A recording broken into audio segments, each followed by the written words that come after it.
Welcome to the Student2NP podcast called In Between Shifts. My name is Mark. I'm Heather. And we're going to be bringing you this new podcast all about nurse practitioner information. This first intro episode is going to be talking about my background and Heather's background and how we got into nursing. And why we started Student2NP. Yeah. Yeah. So Heather, how did you start your nursing career? So I started my nursing career 100 years ago. No, not really. Right out of high school, I knew I wanted to be an RN. I became a nursing assistant, worked my way through RN school, had a couple of babies, worked my way through more RN school. It took me 6 years to get my first associate's degree in nursing. My husband's military, so we moved several times and I had to restart different programs, but I finally got my RN degree in 97. Wow. Yeah. So, 6 years. Yeah. Wow. So I worked as a nursing assistant for 6 years until I became an RN. First I was an LPN and then I became an RN. I did that for, like 16 years in the ICUs, CCUs around the country. Did you like being a nurse originally? I loved being a nurse. So it was very rewarding. So how'd you make that transition to become a nurse to a nurse practitioner? To a nurse practitioner. Okay, so after 16 years, I'm not sure if it's that the healthcare system became complex at the same time that the patients started to become very heavy, like physically heavy. But nursing started to become very physically demanding and hard.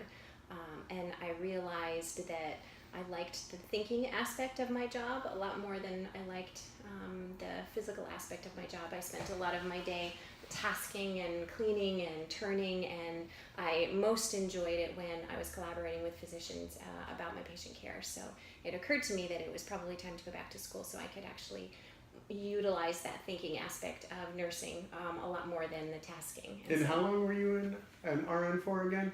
16 years. 16 years. So you decided to go back to grad school after 16 years and become a nurse practitioner. I'm sure. Did you have kids, family? So my kids were teenagers, and I anticipated having the empty nest syndrome when my son left the house, which I did.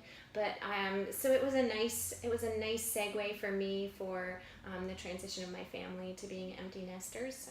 And so I started working on my graduate degree when my kids were like middle to young teenagers, and then I finished right about the time they were older. And compared to your school as a nurse, would you say becoming a nurse practitioner was more difficult, less difficult? Oh my gosh. So I'm almost embarrassed at how much easier my graduate work was than my actual RN. I mean, you think about it, it took me 6 years to get my RN degree, right? Yeah. So I was really good at the associate level schooling.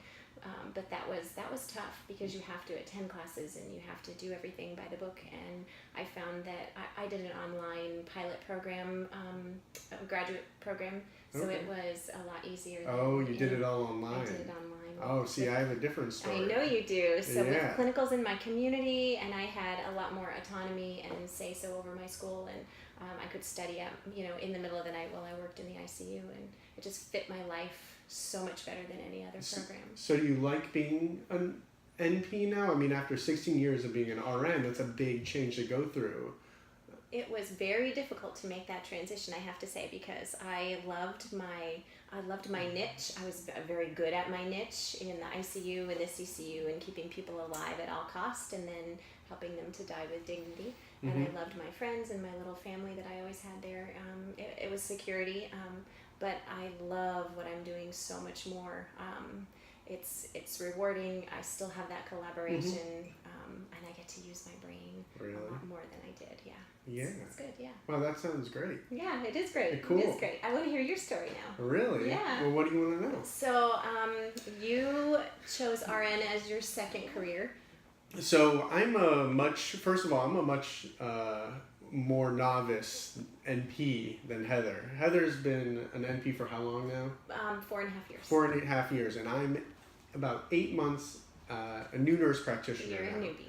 I'm a newbie. So nursing was actually my second career. After college, I became an environmental educator. The environment was my true passion, but I decided after a few years it was time to do a job that was a little more fulfilling, and nursing fit the bill. I never had any family members that were a nurse, but I researched it and I thought it gave me the right lifestyle and it afforded me the ability to really help people. So I went back to school for a 12-month accelerated program, and 12 months is just unbelievable. it was a tough year. That's unbelievable. Was that your Yeah. your BSN or your associates? So if you have a degree, bachelor's, and I had a bachelor's in biology, and I had all the prerequisites, I was able to go back for a 12-month program. You only get 2 weeks off in the Creighton University Accelerated Program, which I attended. It was a tough year, but I didn't work at all. I was single at that time, and it was tough, but it was worth it. Wow. I got a BSN, and I never looked back. Wow. So you have 2 bachelor's degrees. So I have 2 bachelor's degrees. After I graduated from Creighton University, I started on a transplant unit, and having no experience, it was a tough go. That job fell through, and I decided I needed to conquer the world a little more, so I moved into the ICU. I knew I wanted to prove to myself that I could be a great nurse, and the ICU didn't end up working at all. So a year and a half into becoming an RN, I was unemployed, and I went through 2 nursing jobs. So I moved to Florida, where my family resided, and I got my 3rd nursing job in a step-down cardiac floor, and A little nicer pace. a little nicer pace, and it worked out. So I went back to school at the University of Tampa while I continued to work full-time, and that was tough. That is tough. I think most nurse That's really practitioners, though, practice while they go back I to think school. They do. Yeah. And I think the programs count on students to do that, because I think they count on the students having that knowledge, that baseline knowledge. What was unique about my circumstances, a lot of RNs go to NP schools that are totally online for the convenience, Like me. but given my past and how hard it was for me to become an RN and establish myself, I needed the curriculum of going into school every week and having professors teach me, and it turned out to be great. That was good insight for you. Yeah, it was great. That was really good for you to acknowledge that, because some people might have gone the easier way. I mean, the decision to become a nurse practitioner, now it seems like a great decision, but I remember when I was just starting, should I become a CRNA? Should I become a professor? Should I become a nurse practitioner? I went through that whole gamut as well. Really? Yeah, so of course. You can totally relate. Yeah. 3 years later, after I graduated from the University of Tampa, I love being a nurse practitioner. There's been so many hurdles along the way, but I totally agree with you. Becoming an RN was so much more difficult than becoming an NP. Yeah.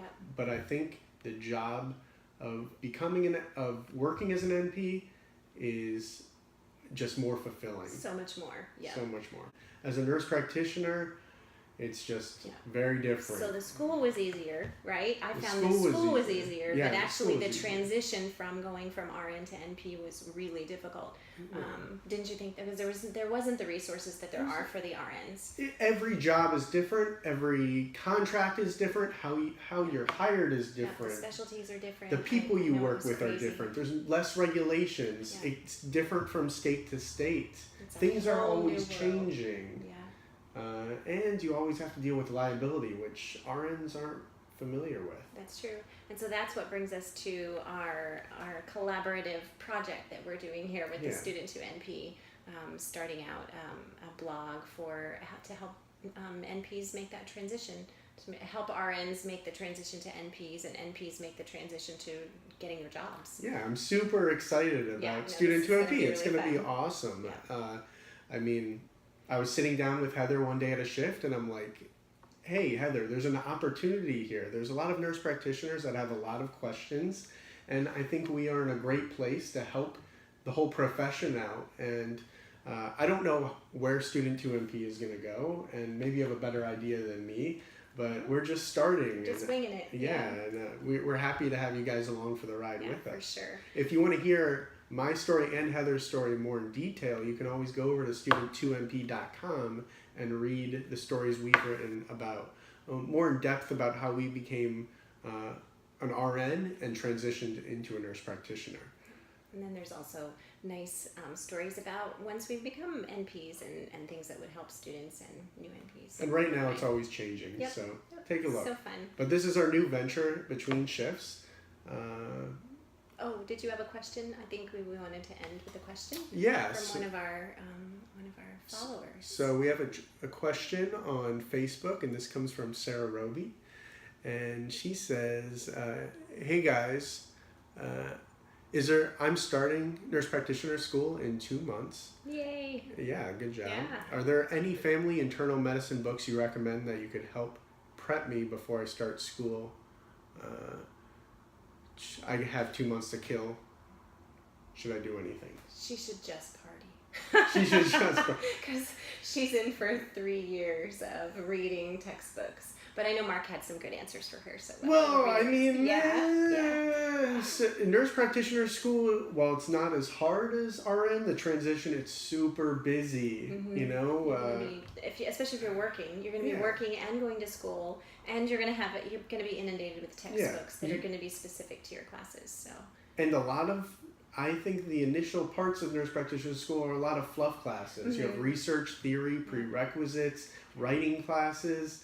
Nurse practitioner curriculums aren't all the same. There's a few mainstay classes, so a lot of schools have different intro classes, and those intro classes sometimes You're right. are fluff. So it's going to be a year anyway. Yeah. Everybody seems to take the same classes that first year, and they don't really have anything to do with your specialty. So CRNAs take the same the core courses, nurse educators do, NPs do, and it doesn't even matter your specialty. They're all going to take the same. So Mark did have an idea. There's a family nurse practitioner certification review book. Yeah, so I personally think that she should get 3 books. One is called the Family Nurse Practitioner Certification Intensive Review by Maria Leek. And this book is a little older, and it's got some typos in it. It's a little dated, but it's a great reference book that a lot of the internet and my colleagues cited as one of the best books you can get prior to nurse practitioner school to help you with the certification exam. Now, is this a bunch of questions? Yeah, it is practice questions. That's what I like. Half of the book is material you can read, test taking tips, and half of the book is just questions you can practice. And I would say there's 15 questions in this book that are on the AANP or the ANCC certification exam. Right, which is the end goal for all NPs if that's the route you're taking. Just like NCLEX is the end goal for RNs, the AANP and this national certification is the end goal of NPs. So the other book I need to mention is the Practitioner Pocket Pal. There's not many pocket pals that we carry in practice that are just made for nurse practitioners. And this one is written by a nurse practitioner, and it's just a great book to have. It fits in your white coat, your fancy new white coat you'll get as a nurse practitioner. And I suggest it to everybody. It's really cheap. I think it's $17 on Amazon. Nice. And a fast read. Yeah, it's a fast read. It's more like a pocket guide that will help you with clinicals, just like you had as an RN. Yeah. There's clipboards with all the information. But this one's just for nurse practitioners. Well, in that way, she'll be all set when she does start her practicals, her clinicals. Yeah. There's a lot of antibiotic guides out there. I don't suggest getting them until you start clinicals, and that's going to be about a year after you start school. But the Sanford Guide, Hippocrates app, and the Medscape app, those are good go-tos for most nurse practitioners. And it's also fun to, I waited just to see what my preceptors were using, and that was kind of neat because you actually see the apps and the books that they're using in practice. Yeah. And so that was kind of fun. So I started the semester with what I thought was going to be helpful, and then I ended up always switching. Yeah. Yeah. And that was fun. Yeah. If you guys have any comments about what books would be good before you start school, then let us know. Yeah, that would be great. And then we can take a look at them and talk about them. Yeah. So thanks for joining us. Yeah, on our introductory episode. High five. Yeah. Yeah. Many more to come. Many more to come. All right. Thanks, guys.